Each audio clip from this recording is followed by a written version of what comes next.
আজকের এই ভিডিওতে আমরা রায়মাটির প্রশ্নবিচিত্রা 2024 সপ্তম শ্রেণীর ইতিহাস বিষয়ের 8 নম্বর স্কুল নিয়ে আজকে ভিডিওতে আলোচনা করব।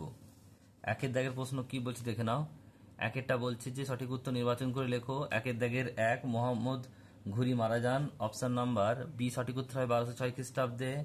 আলাউদ্দিন হাসান বলছে বাহমান শাহের প্রকৃত নাম, এটা হচ্ছে Hasan Gangu. Option number C রাজপুতদের গুরুত্বপূর্ণ দুর্গ ছিল চিতোর দুর্গ। অপশন নাম্বার বি মোগল আমলে ভারতে আমদানি হতো ঘোড়া। অপশন নাম্বার এ সত্য মিথ্যা লিখতে হবে। একেরটা আলাউদ্দিন খলজি প্রথম সেনাপতি মালিক কাফুর দক্ষিণ ভারতে অভিযানের নেতৃত্ব দিয়েছিল, এটা হবে সত্য। তারপর প্রশ্ন হুমায়ুন তিনবার শেরশাহের কাছে পরাজিত হয়েছিল, এটা ভুল, মিথ্যা হবে।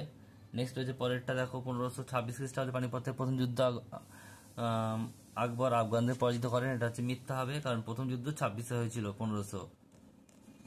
আচ্ছা 56 হয়েছিল দ্বিতীয়। নেক্সট প্রশ্ন বলছে যে ফিরোজ শাহ তুরগকে নির্মাণ করেছিলেন ফিরোজ শাহ কোটলা, এটা হবে সত্য। এরপরে হচ্ছে ব্যাখ্যা বিবৃতি।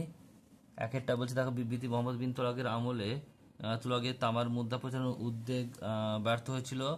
ব্যাখ্যা নাম্বার 2 সঠিক করতে হবে। তামার মুদ্রাগুলি যাতে জাল না হয় সুলতান তার ব্যবস্থা করেনি। তারপরে প্রশ্ন বলছে বিবৃতি 1526 খ্রিস্টাব্দে ভারতের রাজনীতির ইতিহাসে অত্যন্ত গুরুত্বপূর্ণ, কারণ হচ্ছে কি তৃতীয়।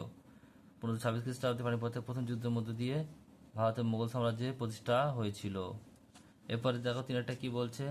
দিল্লির নাম হয়েছিল বলছে ইজরত ই দিল্লি। ব্যাখ্যা নাম্বার 1 সঠিক উত্তর হবে। দিল্লি ছিল সুফি সাধকদের অন্যতম পীঠস্থান।